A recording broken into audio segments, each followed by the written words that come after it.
Welcome, ladies and gentlemen, to another scintillating episode of The Marketing Companion. This is Mark Schaefer with my co-host, the erstwhile Brooke Sellis. Brooke, are you feeling erstwhile today?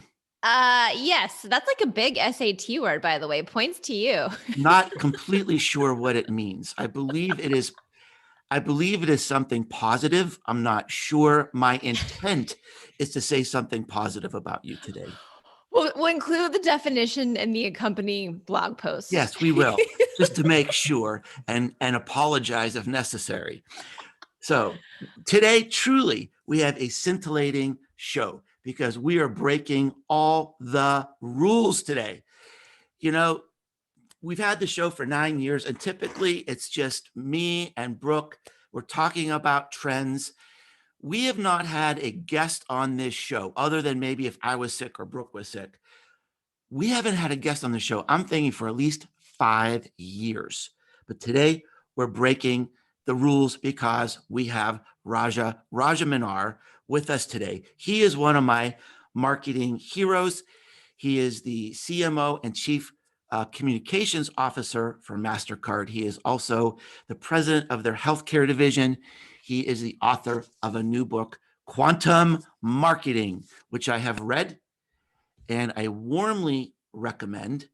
And my heart is just a little pitter-pattering today because I get to talk to this man who I admire so much.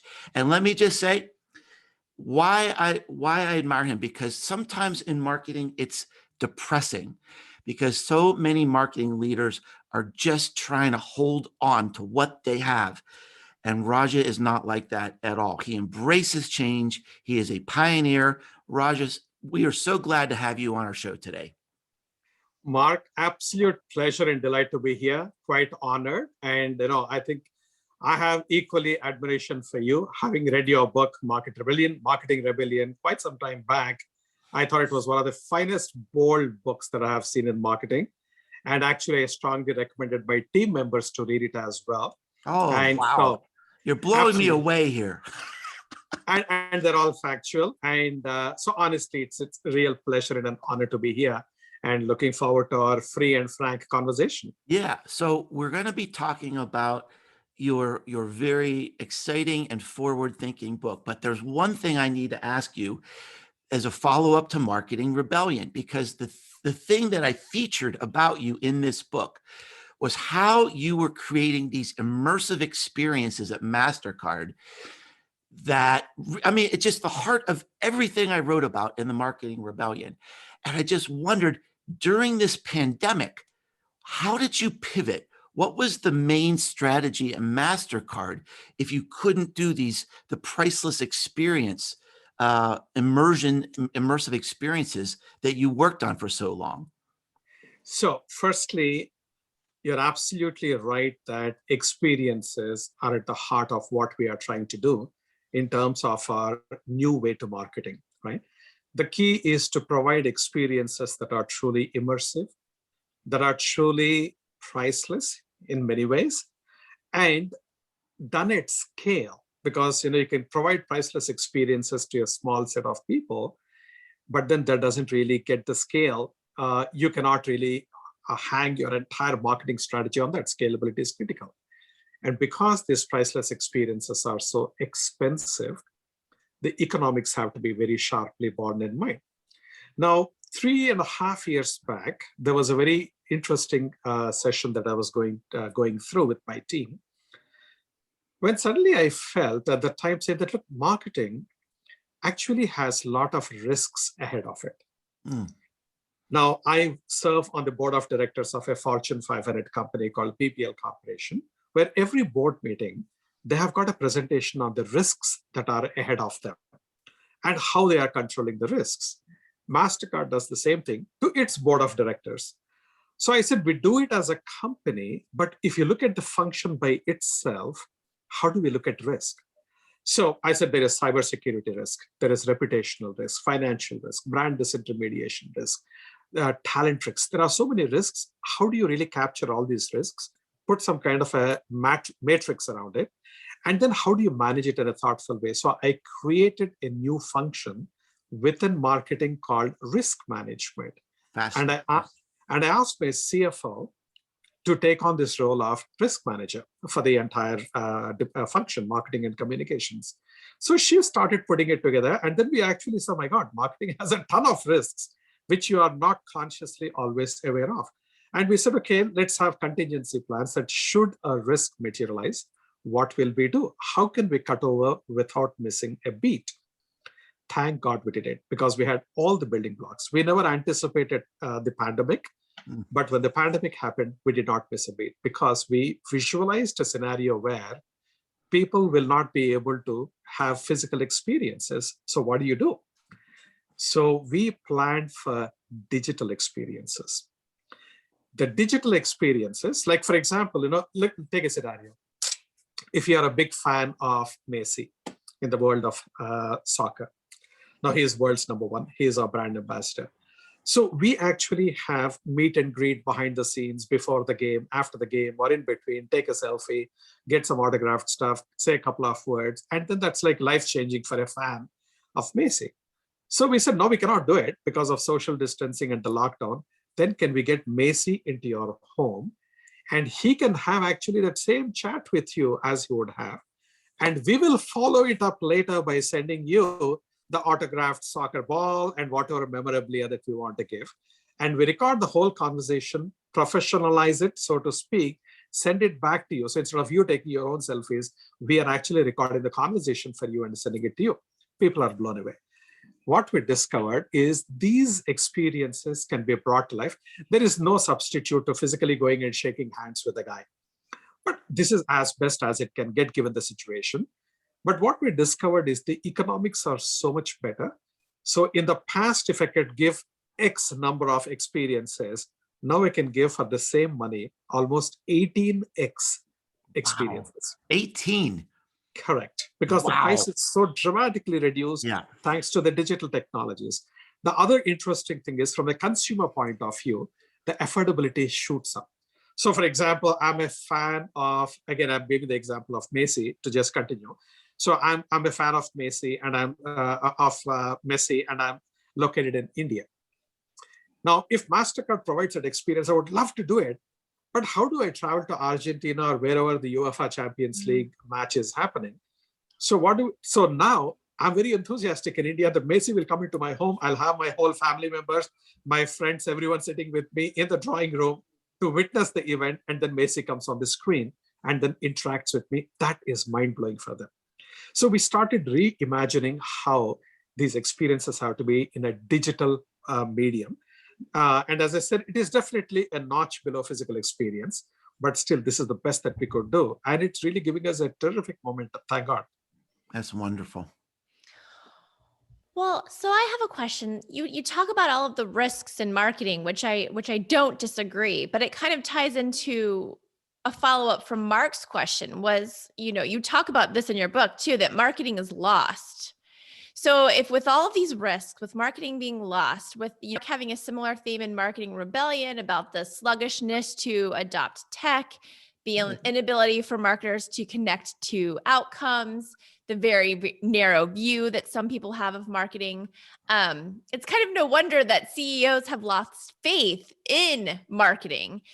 We have access to all of this information and more insight than ever, but we're not completing the path, right? So what would you say is keeping the status quo intact right now? Actually, the status quo is not being kept intact. Marketing is eroding continuously. Oh my. The credibility and gravitas of marketing is going down. There is no question about it, right? Anyone can throw any stones at me on this, but I stand by what it is. I'll give you why specifically I say so. On the one hand, I interact with a number of my CMO peers, and we share amongst ourselves the miseries that marketing as a craft is going through and why. Number two, most importantly, there are a lot of surveys which were done amongst CEOs. More than 70% of the CEOs have said they have little or no faith in their marketing teams and in their CMOs to be able to drive the company's growth, which is the number one priority for the CEO. Now, if marketing is not driving growth, who are they supposed to turn to? So they're bringing a new breed of growth drivers. They call them chief growth officer, chief revenue officer, chief customer officer. Now, if you take revenue growth and the customers from marketing, what is left behind in marketing? Some fluffy, creative stuff that you're doing on the side? That's a disaster, right? So marketing is in an existential crisis. I'm not trying to be sensationalist. I'm being absolutely matter of fact, and I'm distressed about it because that's not what marketing is meant to be. And the third thing I would say is marketing. In the old days, since Philip Kotler has talked about the 4 Ps of marketing, most of the marketers today don't handle product. There is a chief product officer. Most of the marketers don't handle pricing. It's done by the finance or sales or product. They don't handle place, which is distribution. That's done by a different department. So marketing is barely hanging on to one of the 4 pillars. And many CMO roles are getting eliminated. And these are not some obscure industrial companies which barely practice what you might call classical marketing. These are companies like Johnson & Johnson. So when jobs are going off all over the place, when the CEOs are not expecting, they're expressing their lack of confidence. And when the CMO roles are being supplanted by the other roles that are coming, marketing is being fragmented. I know, what else do you need as proof to say that there is no status quo? It's actually on a declining path. That's number one. If I can just take a minute, if we think why we are in that state, when I look at marketing as how it has evolved, mid-1990s onwards is where marketing started losing its ground. That's because marketing, that was a pivotal moment with the launch of internet and with the launch of, or with the discovery of data analytics being imported into marketing. The classical marketers who are right brain thinking, who are qualitative, intuitive, they had fine judgment, they know psychology and all that, suddenly they have to deal from the left side of their brain, which is data, technology, analytics, which they were not comfortable with. Until late, many have not gone to that stage of comfort. Now, the other thing what happens is when technology and data are taking root, it democratizes the field. And particularly with the advent of social media, even tiny companies can effectively compete against large companies and give them a tough competition. So large companies particularly are under tremendous pressure. Either they're going and buying up their small companies, or they have to have strategies to fight against them. And small companies, because that's all that they do, they are very nimble, they're very agile. Whereas large companies have got a lot of legacy systems, which are not really cutting edge. They got a lot of baggage, they got bureaucracy. All these good things are there, unfortunately. Because of that, the company's growth is always under pressure. So when the CEO looks at his or her P&L, one of the biggest line items or expense items is A&M, advertising and marketing dollars.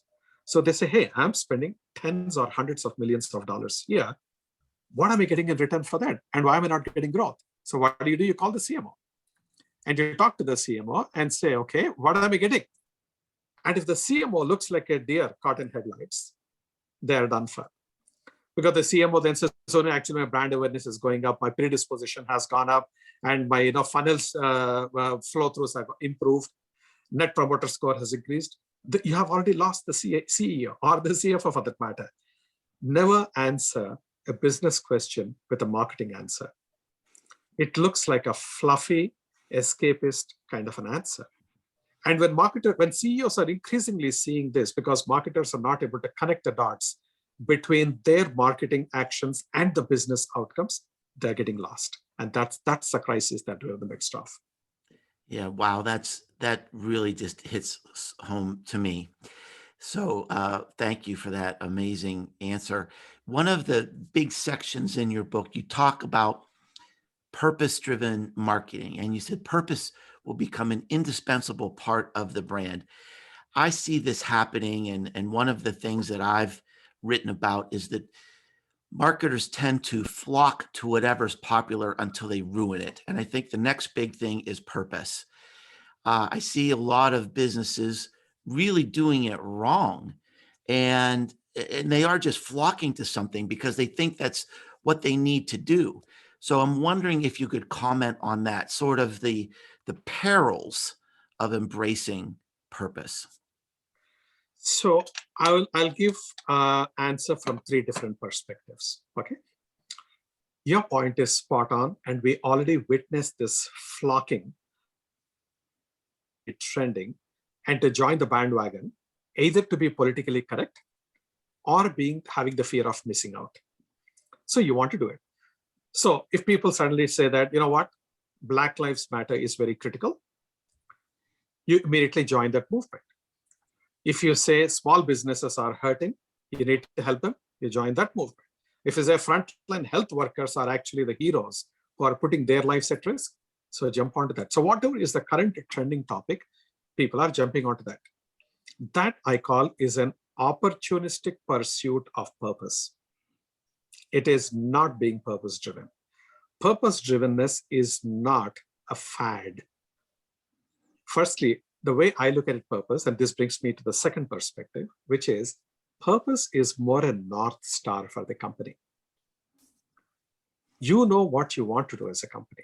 And that is a lot more than just getting good profits and returns for your stakeholders. It's about something larger than the company itself. Very few CEOs are actually embracing it in a wholehearted fashion. What happens is when you have a good financial year, yeah, you can afford to do a few philanthropic activities and say, this is my purpose. And we are a great company, and you write an annual report and give some speeches at the World Economic Forum, and life is good. That's not purpose, right? Purpose is something where you know what exactly you want to do. You articulate it crystal clear. What is it that you want to pursue? And then your marketing brings it to life. And it could be through cause marketing. Now, cause marketing should not be understood for purpose-drivenness. You can follow it. If purpose is like a North Star, cause marketing is like a roadmap. So you should identify the causes which are most appropriate to your purpose, because that's whether it is crisis mode, good financial year, bad financial year, your purpose doesn't change. You are going through that same direction. That is very critical. The consistency, the commitment, the energy behind it. Number two, you also have to make sure that you are embedding these causes into the core of your business. It is not an adjunct activity that is, like a CSR, right? I'm not saying anything negative about CSR, but what I'm saying is you need to embrace this cause into the core of your business, which means, for example, when you're running marketing promotions, put your cause in it. So it's a cause marketing initiative that actually gives the benefit in terms of growth to you and a contribution to that particular cause. So this is the second perspective. The last perspective I would say is there is an increasing level of distrust. Trust deficit is huge all over. The entities or the brands which are being trusted are the ones which are looking beyond their own well-being. Trust is going to be a humongous differentiator for brands in the future. And one of the finest ways of getting that trust, earning that trust, is by doing something good, by pursuing a purpose that is larger than the company's self-interest.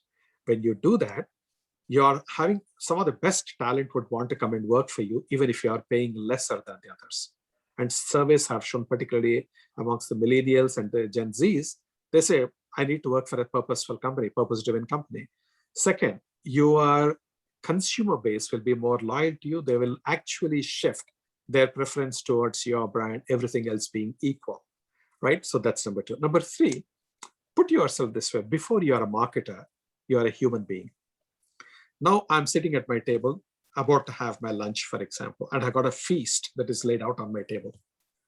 And right in front of me in the same room, one hungry, lanky, starved kid is standing there. Would I say that's not my problem and I start gorging my food and enjoying my feast? Or would I really try to give a little bit at least to that guy, little poor guy, he's starving, he's hungry, right in front of me? Now, that is the mindset that marketers have to adopt. They are blessed with resources. They are blessed with the science and art of shaping cultures. They have got network. They have got storytelling capability. How can they bring that prowess to really help society? Because you help because you can. Yeah, that's exactly what I've been preaching lately, that today marketing is not just being in a community, it's being of a community, especially now to really roll up your sleeves and get involved. So I appreciate that sentiment so much. Thank you. Well, I want to switch gears a little bit and talk about technology Mhm. because in the book, you provide a ton of amazing examples of how technology is going to transform marketing forever, right? And this is kind of the heart behind quantum marketing. You go through a huge list of changes happening now and what's coming. Is this going to impact companies of every size, or is this mostly a big brand trend? So, for instance, should the local dry cleaner be interested in all of these changes or read your book? Or is this really for mid to large size companies? So one of the beauties of the imminent future is that technology and data will continue to democratize the marketing field totally. Okay, companies will be competing on an equal footing across the board.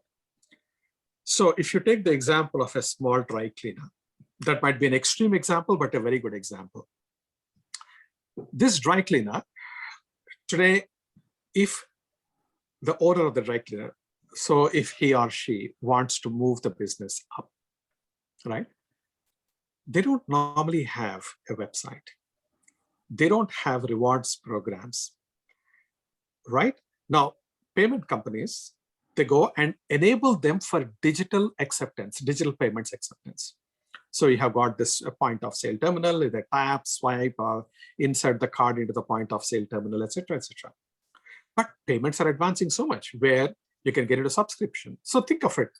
If I were a small marketing consultant, or I'm a big marketing consultant, doesn't matter, and I go and offer this plan to the laundry, you say, look, why should Amazon have a subscription and not you? Let me make a quick calculation for you and tell you how many actually people, how much are they using, and how are you collecting? In order to win them, can you give a subscription service to the people? It's okay, you can actually have 25 pieces of whatever the clothing that you would want. We don't care about the combination. And you can do it for $100 a month. Right? It'll stimulate demand, and it can do it. But does that small setup have the capability to track and monitor and do all that stuff? No. Is a business going to be formed soon somewhere? Even after I have said it, probably somebody will pick up the idea and say, hey, here is a great thing, let's start a new business. But some Silicon Valley kid, and I see kid very affectionate because my son is of the same age group. So these kids are so enterprising, they can just start one and say, here is a subscription plan. Now, MasterCard is doing something called digital doors, where all these small and medium establishments, small establishments as well, we help them get digitized. So very simple templates. They just put in a few data and they are live in terms of their website presence with high security and all that stuff. There are so many things that you can do for these kind of rewards. Now, for example, we're talking of local businesses being so critical, right? So what if we were to come, say I live in a place called Indian Hill in Cincinnati.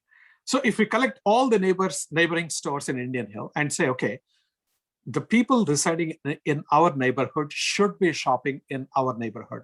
Can we have Indian Hill rewards where every one of them is a coalition member? And can some young kid run the program for a small fees? And will those come small, like then the mom and pop stores, which is selling groceries or vegetables, then they're going to give competition to the big ones like Kroger's or Amazon's, Whole Foods or whatever else it is. The farmers markets. How do you digitize farmers markets? How do you make sure that there is home delivery available for them?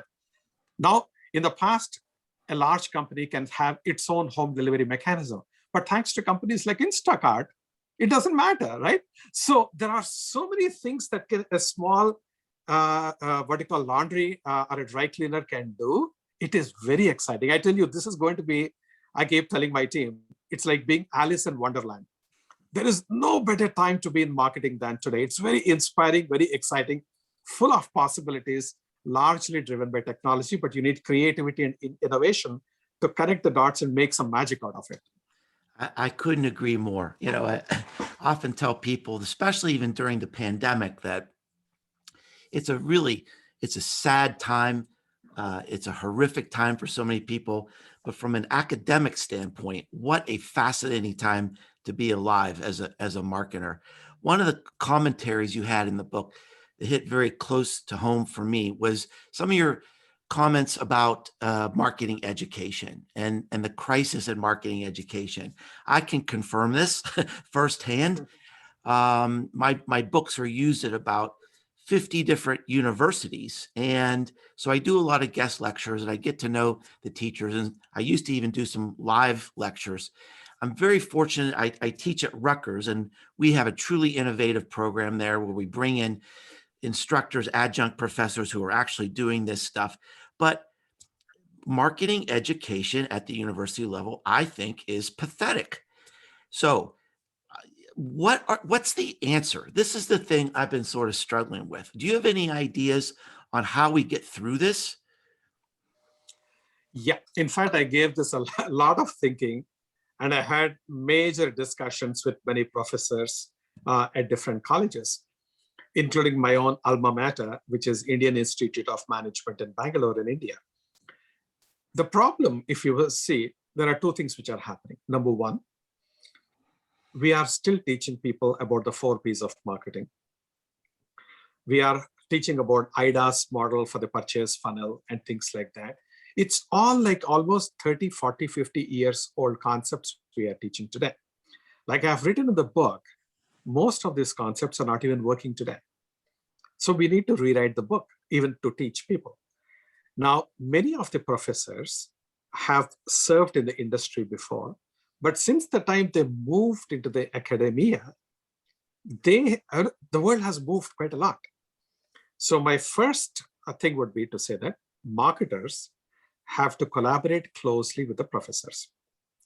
Now, I invited professors to come and shadow me for a couple of weeks. In every meeting, they just sit and they're observing and they're watching, because they need to know what a CMO's life is like today than at the time when they were in the industry. So get a complete understanding of what it is today, and ask me any questions, and I'll say why I have said this, what I have done, why am I even dealing with this issue, etc. So they can get that. Number two, we have to give the latest content, the case studies, to the professors, right? Which will give them enough ammunition to bring the concepts to life in a beautiful way in today's environment. And that's, I think, would be very, very important. Like, for example, in the old world, probably people would have been horrified to share something which is current, which is as of today, to be made available to the universities, because you said this is a competitive threat. So you want to give information only 4, 5, 10 years back, because when you give that data, nothing can hurt you, kind of a feeling.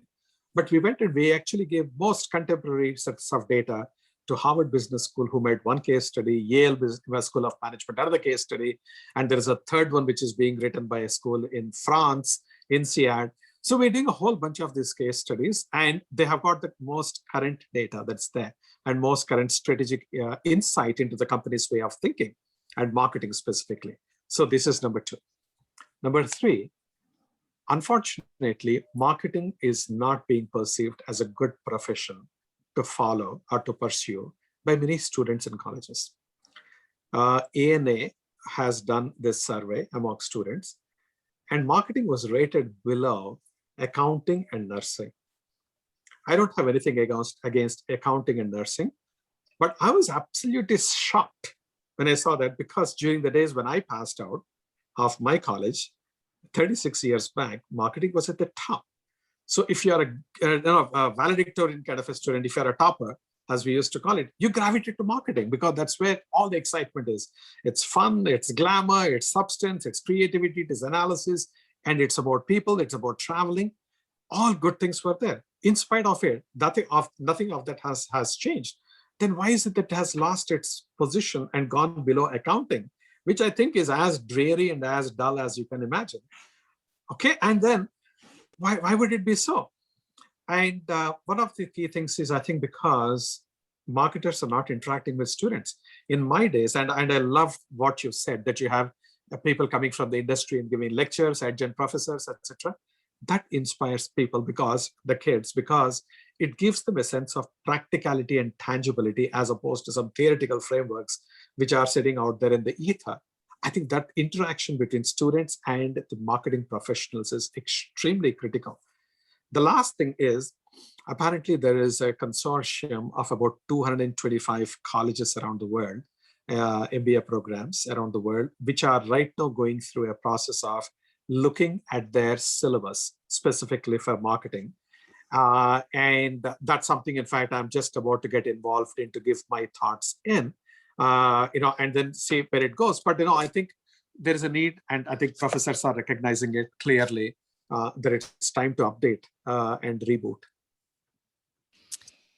So, kind of in that same vein, in the book, you take a very strong stance on marketers understanding technology better than they do currently, which I don't disagree with. But my big burning question there is, say you're me, right? I own a small marketing business. Do I hire a technologist, somebody who's already immersed in technology, and teach them the marketing skills that they need? Or do I keep hiring marketing talents and let them pick up the technical skills that they need to succeed? Which is it? So it's neither. Oh, okay. Tell me more. Yes.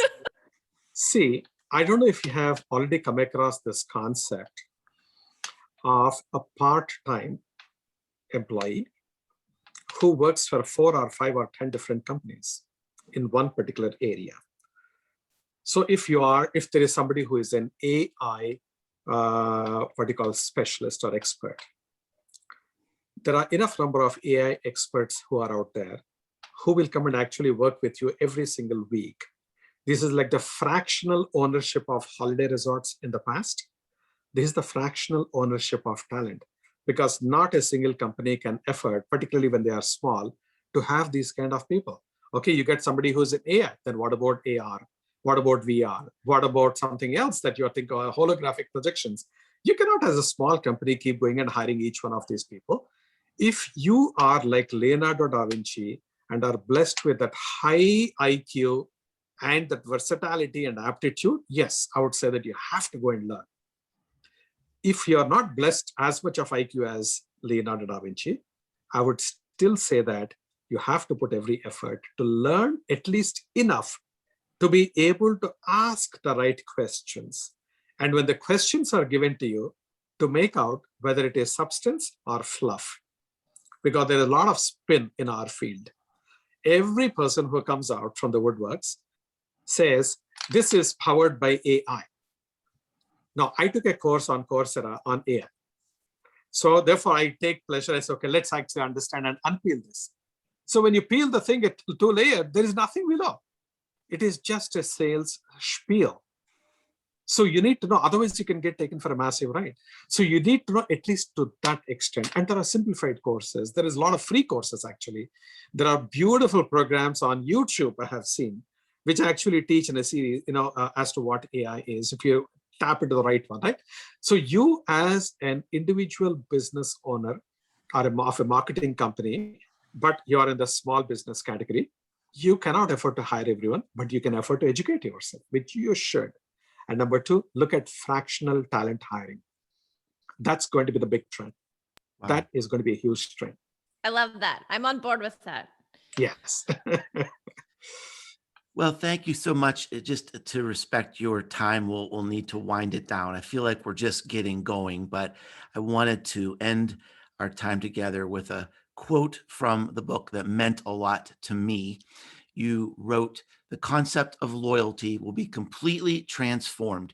New concepts that accept the indisputable truth about how consumers really see their relationships will come to the fore." And thank you for leading the marketing rebellion, because that is what that is all about. Raja, thank you so much for your wonderful book, Quantum Marketing. And thank you so much for being with us here today. Thank you so much, Mark. Really appreciate the opportunity to share a few thoughts. Would love to reconnect and then do this, or have just a chat or a meal over a meal sometime in the near future if you're coming to Cincinnati. And Brooke, very nice meeting you. And thank you very much. Both of you, please stay safe. So nice.